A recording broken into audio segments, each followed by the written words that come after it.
우리의 생명의 주인이신 삼일체 한 분 하나님께 우리가 이 시간 믿음으로 나아갑니다. 우리의 바쁜 생활을 뒤로하고 교회로 모이게 하신 하나님께 감사를 드립니다. 우리가 이 시간 다른 누군가가 아닌 오직 하나님 한 분만을 알아가는 귀한 시간이 되게 도와주시옵소서.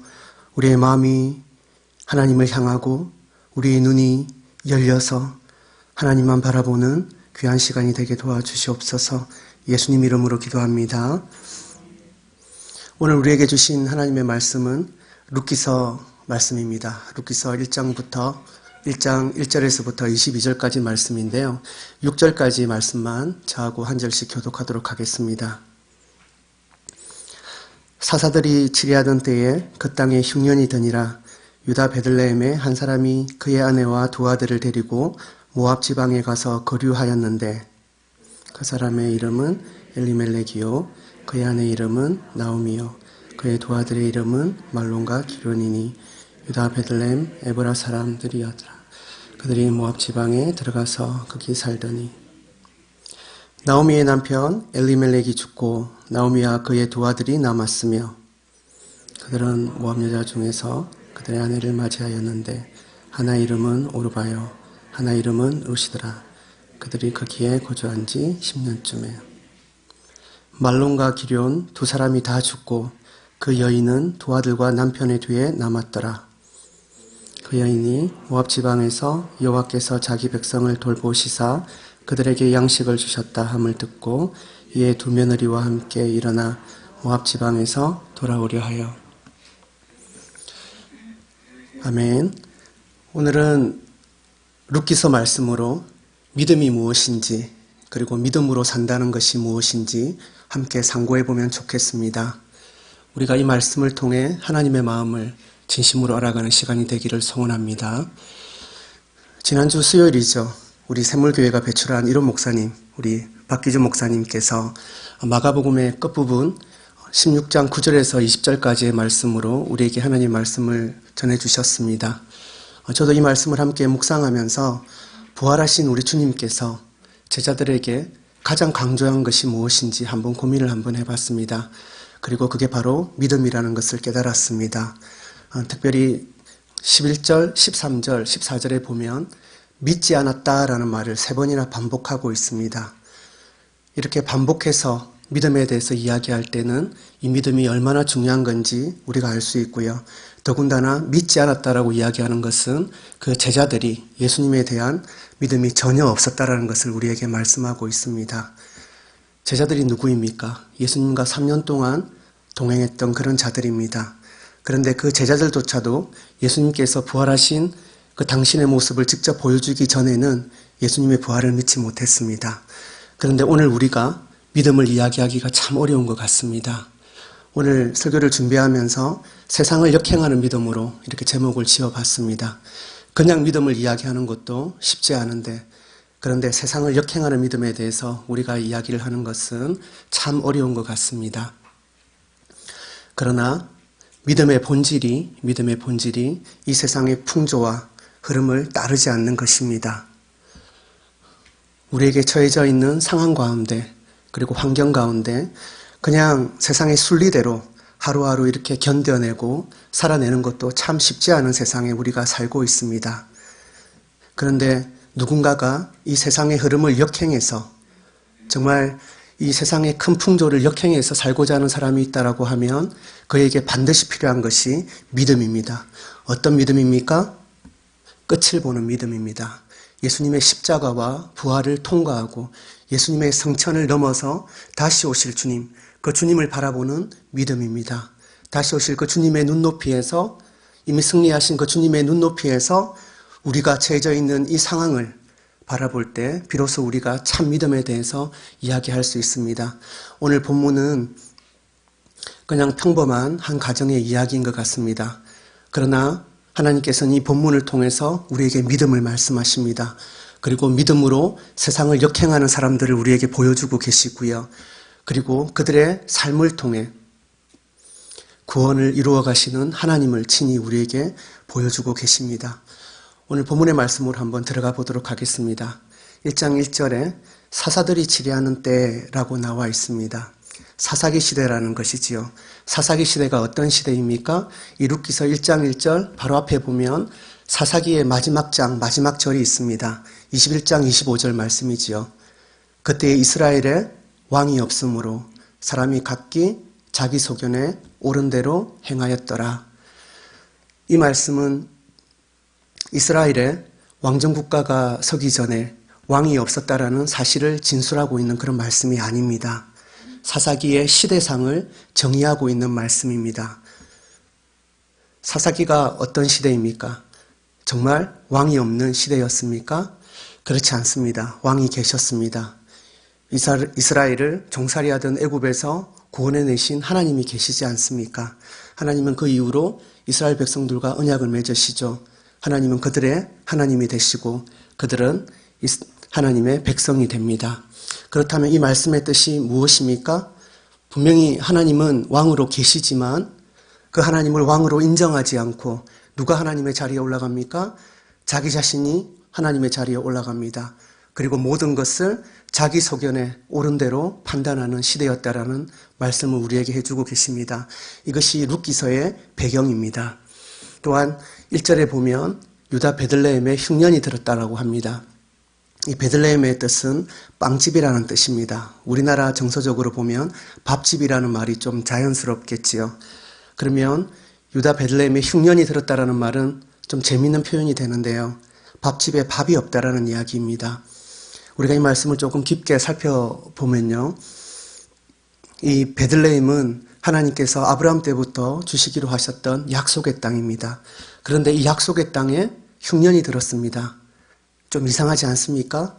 쉽게 납득이 되지 않는 부분입니다. 만약 이 시대에 하나님의 말씀을 따라 사는 사람이 있었다면, 이 말씀을 붙들고 있었던 사람이 있었다면 아마 크게 낙심이 되었을 겁니다.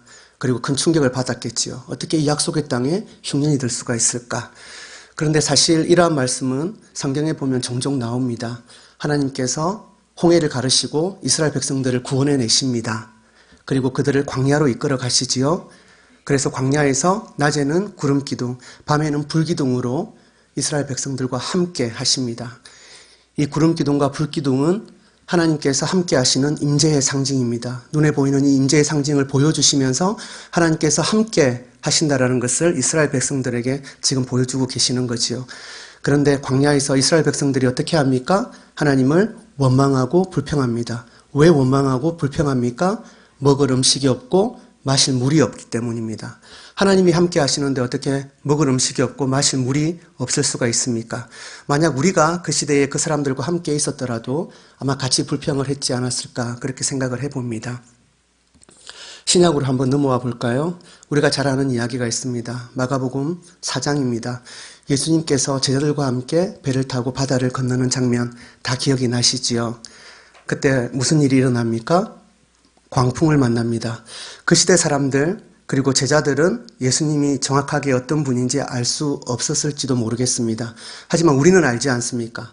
예수님이 누구십니까? 하나님의 아들이시고 창조주 하나님이십니다. 아멘. 그런데 창조주 하나님께서 지금 배를 타고 있습니다. 그런데 어떻게 광풍이 일어날 수가 있습니까? 이 틈 광풍도 없어져야 되는데 굳이 예수님께서 광풍을 잠잠케 하지 않으시더라도 광풍이 없어야 되는 게 우리의 정서적으로 맞습니다.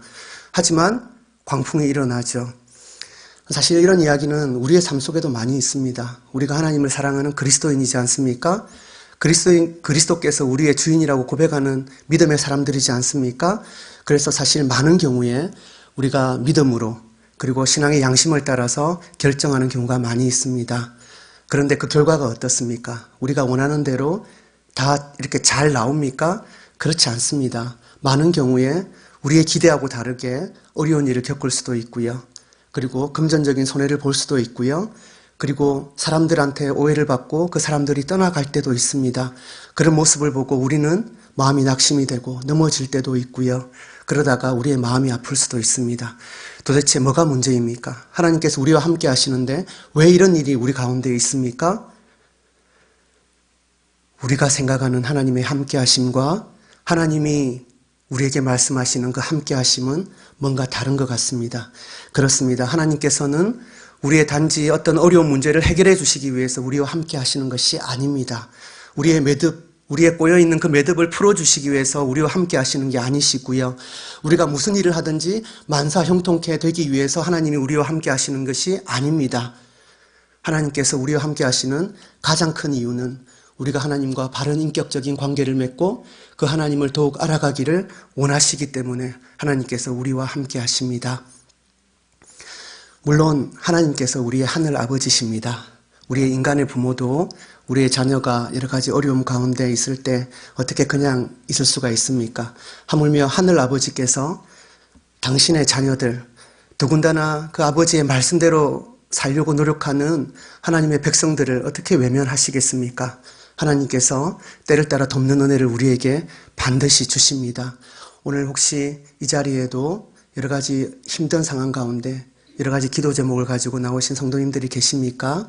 하나님께서 여러분들의 기도를 응답하시리라 확신합니다. 하지만 지금 우리는 믿음의 본질, 하나님께서 우리와 함께 하시는 그 본질에 대해서 이야기하고 있습니다. 이 시간 하나님의 마음을 더욱 깨달아 알아가는 우리 모두가 되면 정말 좋겠습니다. 다시 말씀으로 들어가 보겠습니다. 지금 사사기 시대죠. 그리고 그 땅에 흉년이 들었습니다. 참 어려운 상황입니다. 그런데 이 상황에서 말씀은 우리에게 한 명을 소개하고 있습니다. 엘리멜렉입니다. 그리고 엘리멜렉과 그 가정을 우리에게 소개하고 있습니다. 이 엘리멜렉의 기사가 성경에 많이 없기 때문에 우리가 그냥 쉽게 지나칠 수 있습니다. 하지만 우리가 말씀을 유심히 보면 이 엘리멜렉을 통해서 우리에게 주시는 하나님의 말씀이 있습니다. 엘리멜렉이 어떤 사람입니까? 아마 시대의 풍조와 흐름을 잘 읽어내는 지혜로운 사람이었던 것 같습니다. 처세술에 뛰어난 사람이었고요. 그리고 가장인데 책임감이 강한 그런 사람이었던 것 같습니다.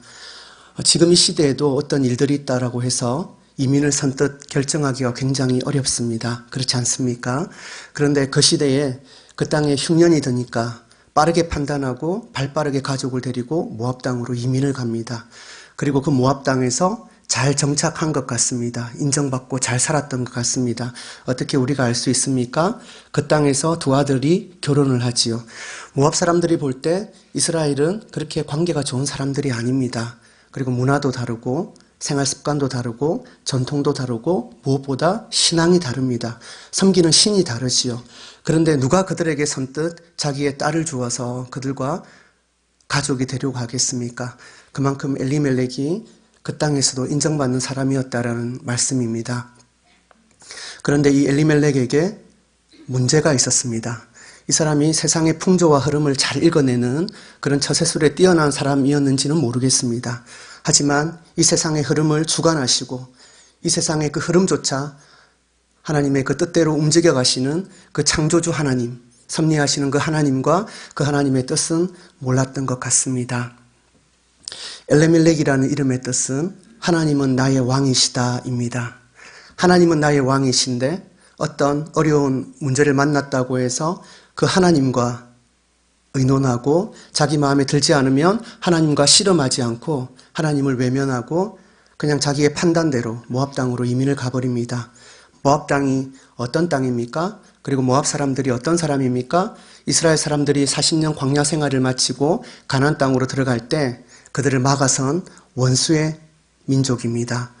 신명기서 23장에 보면 이 모압 족속은 이스라엘 회중에 들지 못한다라고까지 합니다. 그리고 그 모압은 모압 신을 섬기는 지역이지요. 그노스라는 신을 섬깁니다. 그런데 엘리멜렉이 그 지역으로 가서 하나님을 잘 섬길 수가 있겠습니까? 물론 잘 섬길 수 있도록 노력은 하겠지만 만만치 않습니다. 그곳에서 자녀를 믿음으로 잘 양육할 수가 있겠습니까? 그렇지 않습니다. 그런데 하나님은 나의 왕이시다라는 이름의 뜻을 가진 엘리멜렉이 그 땅으로 지금 들어가고 있습니다. 사실 엘리멜렉 혼자만의 잘못은 아닙니다. 그 시대가 이러한 시대였습니다. 그리고 엘리멜렉은 그 시대상을 반영하는 그런 한 인물로 지금 우리에게 소개가 되고 있습니다. 그런데 이 엘리멜렉에게 문제가 생겼습니다. 큰 문제가 생겼습니다. 어떤 이유에서인지는 모르겠지만 안타깝게도 이 엘리멜렉이 죽습니다. 남은 나오미와 그 가족은 하루아침에 하늘이 무너져 내려앉은 것과 같지요. 고대 사회에서 경제력이 있는 그런 가정이 죽는다라는 것은 한 가정이 몰락하는 겁니다. 엎친 데 덮친 격으로 어떻게 됩니까? 그 아버지의 자리를 이어받아야 되는 아들이 죽습니다. 한 아들만 죽습니까? 두 아들 모두가 죽습니다. 도대체 이 엘리멜렉 가정에 무슨 일이 일어난 겁니까? 우리가 우리의 소견에 옳은 대로 무엇인가를 판단하고 그렇게 살 수 있는 것 같습니다. 그리고 어떤 결과가 좋아 보일 수도 있는 것 같습니다. 하지만 궁극적으로 우리의 인생을 경영하시는 분이 하나님이시라는 사실을 믿음으로 고백하시길 바랍니다. 아멘. 이제 오늘의 본문의 주인공이라고 할 수 있는 나오미에 대해서 한번 살펴보도록 하겠습니다. 지금 이 나오미가 어떤 상황에 있습니까? 사람이 경험할 수 있는 가장 비참한 상태에 놓여 있습니다. 남편이 죽고요. 두 아들이 죽었습니다. 집안은 쫄딱 망했습니다. 어떠한 말도 위로가 되지 않는 상태. 아무도 이 나오미의 마음을 알 수 없는 상태. 지금 나오미가 이런 상태에 있습니다. 나오미의 이름의 뜻은 즐거움이라는 뜻입니다. 나오미는 그 삶이 만만치 않았지만 나름대로 이민까지 와서 작은 성공들을 누리면서 즐겁게 행복하게 살았을 겁니다. 그런데 더 이상 나오미는 즐겁지 않습니다. 비참하고 처절한 가운데 있습니다. 사랑하는 성도 여러분, 지금 우리가 믿음에 대해서 이야기하고 있습니다. 그런데 나오미와 같은 이런 상황이 되면 우리가 쉽게 믿음에 대해서 이야기하기가 너무 어렵습니다. 우리가 나오미 정도까지는 아니지만 우리가 세상을 살면서 여러 가지 힘들고 어려운 것들 많이 경험해 보셨지 않습니까? 우리가 그리스도인이지만 우리가 어려움을 당했을 때 그때 바로 우리가 기도하고 말씀을 듣고 바로 회복하면 정말 좋겠는데 그렇게 잘 되지 않습니다. 왜 그렇습니까? 우리는 그리스도인이지만 우리는 죄인이기 때문에 그렇습니다. 그래서 이런 큰일을 당했을 때 시간이 필요합니다. 우리 주위에도 혹시 나오미와 같은 분들이 계십니까? 사랑하는 성도 여러분, 시간과 인내를 가지고 그들을 위해서 기도해 주십시오.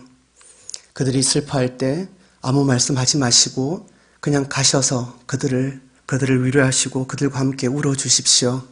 그들의 마음이 아플 때 그들의 마음을 나누어 주십시오. 그들을 설득하려거나 정죄하려고 하지 마시고요. 그냥 그들과 함께 있어 주십시오. 우리 주님께서 그렇게 하셨습니다. 요한복음 11장에 보면 나사로가 죽었다라는 이야기를 듣고 예수님께서 나사로의 집으로 갑니다. 그리고 그곳에서 우리가 잘 아는 믿음 좋은 마리아, 나사로의 동생이죠. 그 마리아를 만납니다. 초상집에 얼마나 분위기가 좋지 않았겠습니까? 그런데 이 마리아가 예수님께 한마디 합니다. 정확하게 그 분위기를 알 수는 없지만 제가 생각할 때는 원망 섞인 한마디를 합니다. 예수님이 여기 계셨으면 우리 오빠가 죽지 않았을 텐데요. 그 말을 하고 웁니다. 그리고 마리아와 함께 했던 그 유대 사람들이 같이 웁니다. 그러면 우리가 그 스토리를 알지 않습니까? 예수님께서 나사로를 살리실 텐데 우리가 예수님이면 마리아에게 한마디 했겠죠. 왜 그렇게 믿음이 없느냐? 내가 나사로를 살릴 텐데. 그런데 예수님은 그렇게 하지 않으셨습니다. 그냥 마리아와 함께 우셨습니다. 그리고 마리아의 마음을 위로해 주셨습니다. 그리고 나사로를 살리셨습니다. 나오미에게도 이런 시간이 필요했을 겁니다. 우리가 어떻게 나오미가 회복이 되는지 정확하게 알 수는 없지만 하나님께서 나오미를 찾아오셨습니다. 나오미와 나오미 가족은 하나님을 왕으로 인정하지 않고 모압 땅으로 와버렸지만 하나님은 한 번도 나오미와 나오미 가족을 버리지 않으셨고 그들의 왕이심을 포기하지 않으셨습니다. 그리고 기적적으로 이 나오미는 하나님의 긍휼을 바라보게 됩니다. 살만할 때 돈이 있고 건강이 있고 의지할 가족이 있을 때는 바라보지 못했던 그 하나님을 지금 이 순간에 인생의 가장 비참한 이 순간에 하나님을 바라보고 있습니다. 드디어 믿음의 눈이 열린 것이지요. 그리고 6절에 보면 하나님께서 자기 백성들을 불쌍히 여기시사 그들에게 양식을 주셨다 하는 소리를 듣고 자기의 고향 베들레헴 땅으로 돌아가기를 결정합니다. 지금 나오미가 남은 여생을 좀 더 잘 살아보려고 베들레헴 고향으로 돌아가는 것이 아닙니다.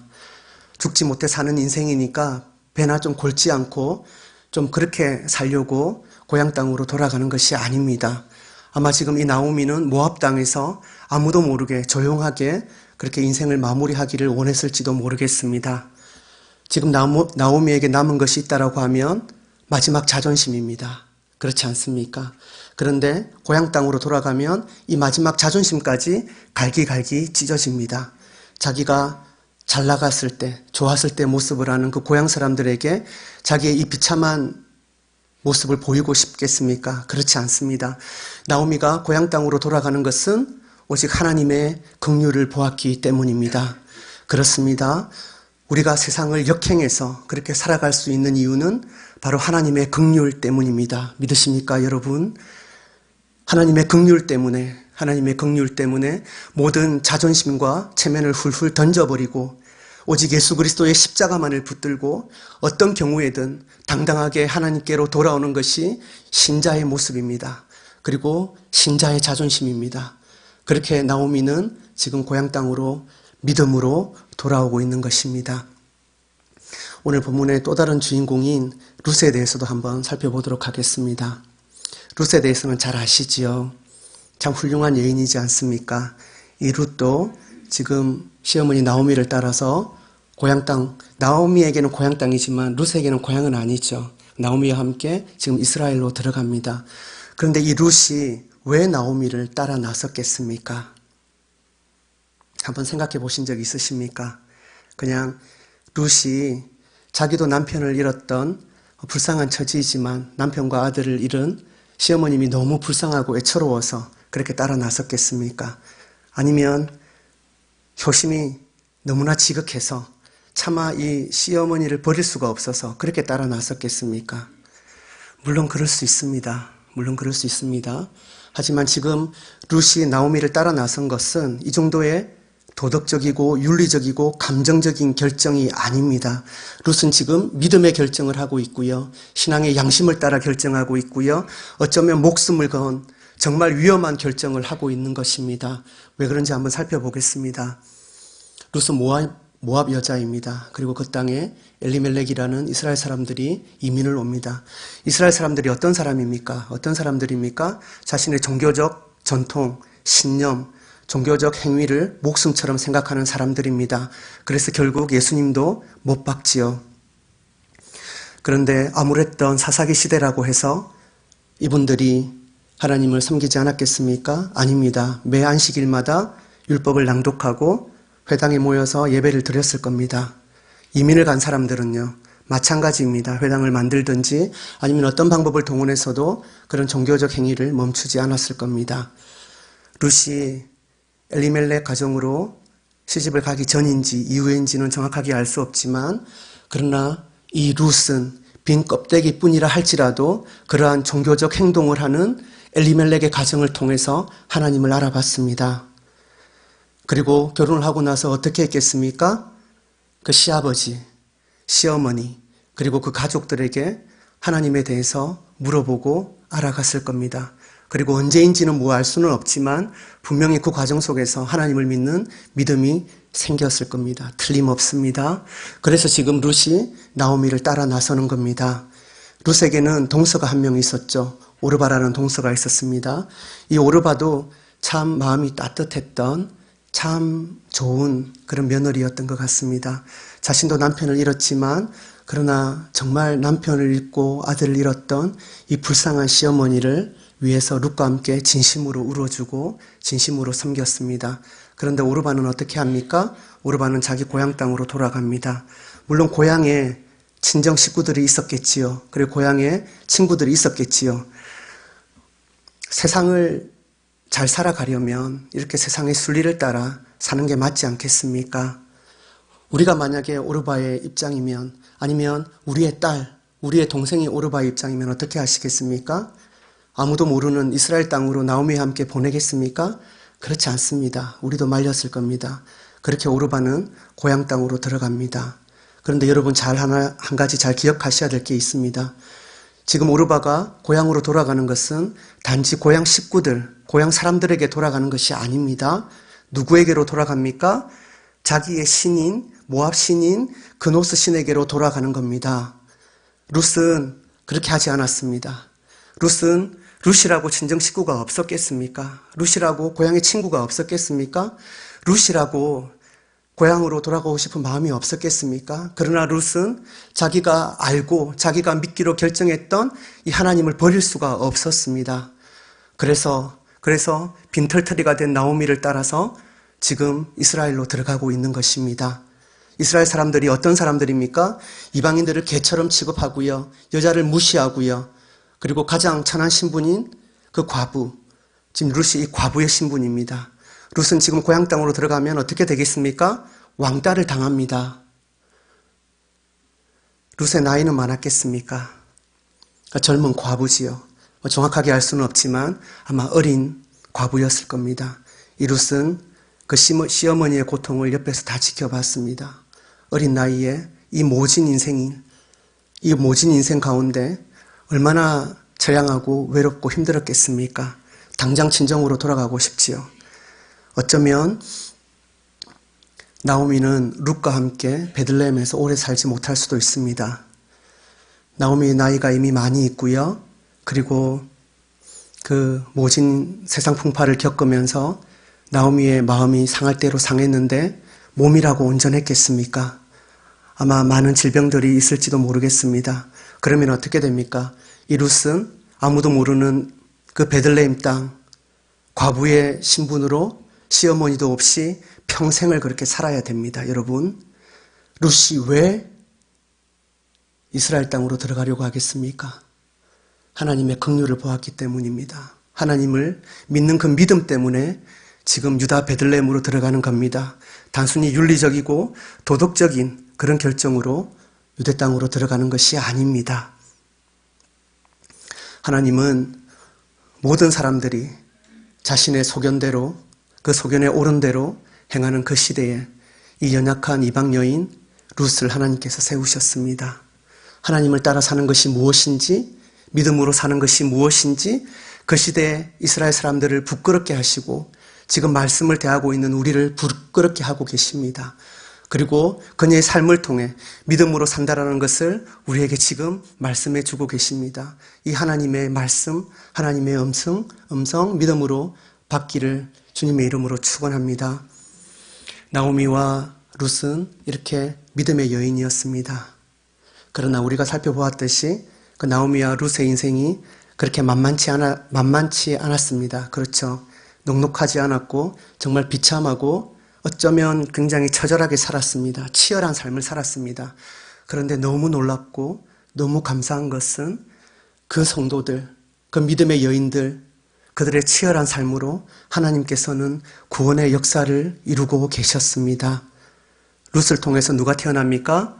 다윗 왕의 할아버지인 오벳이 태어납니다. 그리고 그 혈통을 통해서 누가 이 땅에 오십니까? 예수님이 오십니다. 우리의 신자의 삶이 이렇습니다. 우리가 믿음으로 살아갈 때 우리의 삶이 비참해질 수 있습니다. 남들은 예수 믿으면 복 받고 집안이 잘 풀리고 자녀가 좋은 대학 가고 그렇다고 이야기하는데 아닙니다, 여러분. 우리가 믿음으로 이 세상을 살면 우리에게 고난이 다가옵니다. 우리 주님께서 내가 화평이 아니라 검을 주겠다라고 하신 그 예수님의 말씀 깊이 묵상해 보시면 좋겠습니다. 우리는 이 세상의 순리를 따라 살아가는 사람들이 아닙니다. 그런데 하나님께서는 믿음을 따라서 살아가는 연약한 우리들의 이 삶을 통해 비록 작은 믿음이 있으면 그 믿음을 통해서 하나님의 구원의 역사를 이루어 가시는 분입니다. 우리의 삶은, 우리의 인생은 이 큰 세계에서 볼 때, 이 세상에서 볼 때 정말 보잘것없지 않습니까? 미미하고 존재 가치도 없는 작은 점과 같은 그러한 인생입니다. 그런데 우리 주님께서는 우리들의 이러한 인생들을 모아서 거대한 구원의 역사를 이루십니다. 우리의 작은 믿음을 모아서 이 세상을 역행하는 한 줄기 빛을 만드십니다. 믿음으로 살아가는 신자의 삶의 모든 순간이 하나님께는 사건이 되고 역사가 되는 겁니다. 사랑하는 여러분, 그러면 된 것 아닙니까? 우리의 삶이, 예수 믿고 살아가는 우리의 삶이 남들보다 조금 더 좋지 못하고 여러 가지 고난이 있고 나오미와 룻처럼 여러 가지 어려움을 당하더라도 하나님이 우리와 함께 하시는데 그거면 만족하지 않겠습니까? 사랑하는 여러분, 믿음으로 사셔야 됩니다. 제가 쉽게 말씀을 드리는 것 같지만 이것이 얼마나 어려운지 제자들도 그렇게 살지 못했다는 거 우리가 말씀 나누었지 않습니까? 그래도 믿음으로 사셔야 됩니다. 믿음으로 세상을 역행하며 사셔야 됩니다. 어떤 믿음입니까? 끝을 보는 믿음입니다. 예수님의 십자가와 부활을 통과하고 예수님의 재림을 바라보는 그 믿음으로 세상을 승리하며 사셔야 됩니다. 이렇게 세상을 역행하며 살았던 그 룻을 하나님께서는 여호와의 날개 아래에서 보호하셨습니다. 그리고 그 동일한 하나님이 지금도 믿음을 따라 살아가는 우리들을 예수님의 십자가 아래에서 보호하실 것입니다. 오늘의 이 말씀, 우리에게 주신 이 말씀은 그냥 단순히 나오미만의 이야기는 아닙니다. 그리고 룻만의 이야기도 아닙니다. 오늘 우리가 살펴보지 못했지만 보아스만의 이야기도 아닙니다. 혹시 눈치채셨습니까? 그 이상의 이야기입니다. 하나님의 이야기입니다. 우리에게 소망이 되는 것은 우리의 부족하고 연약함 때문에 우리의 인생이, 우리가 돌이켜볼 때 우리의 인생이 그렇게 큰 열매가 없는 것 같고 그냥 하나님 앞에 부끄러운 모습밖에 없는 것 같지만 그러나 작은 믿음, 그 믿음으로 살아가는 우리의 모습이 있다라고 하면 그때부터 우리의 인생은 우리의 인생이 아니라 하나님께서 우리의 인생을 통해서 하나님의 이야기를 써내려 가실 겁니다. 오늘 설교를 통해서 이 두 가지만 꼭 기억하면 좋겠습니다. 믿음으로 세상을 역행했던 사람들, 그리고 그들의 삶을 통해, 그들의 치열한 삶을 통해 구원을 이루어 가셨던, 지금도 구원을 이루어 가고 계신 우리 하나님입니다. 사랑하는 샘물 성도 여러분, 우리가 또 다른 나오미, 또 다른 룻이 되면 정말 좋겠습니다. 지금 이 시대도 모든 사람들이, 심지어 그리스도인이라고 이야기하는 사람들조차도 하나님을 왕으로 모시지 않고 자신이 왕이 되어서 모든 것을 자기 소견에 옳은 대로 판단하고 그렇게 살아가는 세상입니다. 그런데 우리는 그렇게 살면 안 되지 않습니까? 우리는 나오미처럼 룻처럼 살아야 되지 않겠습니까? 비록 비참한 인생이 우리를 기다리고 있다라고 할지라도 그 모든 것을 하나님께 걸고 하나님의 긍휼하심을 구하면서 그렇게 사셔야 되지 않습니까? 그러한 믿음으로 오늘 하루도 주어진 삶을 승리하며 살아가시는 사랑하는 우리 샘물가족 모든 성도님들이 되시길 주님의 이름으로 축원합니다. 하나님 아버지, 부족한 죄인이 감히 믿음을 이야기하고 감히 하나님의 구원을 이야기했습니다. 우리를 너무나 사랑하시기 때문에, 그렇기 때문에 우리가 고난 가운데 있더라도 침묵하시는 그 하나님, 그 하나님의 마음을 더욱 알아가는 우리 모두가 되게 도와주시옵소서. 그리고 믿음으로 우리에게 주어져 있는 이 인생, 나오미와 같은 인생일지라도 살아내는 우리 모두가 되게 주님 도와주시옵소서. 예수님 이름으로 기도합니다. 아멘. 다 같이 찬양 드리겠습니다. 구주를 생각만 해도.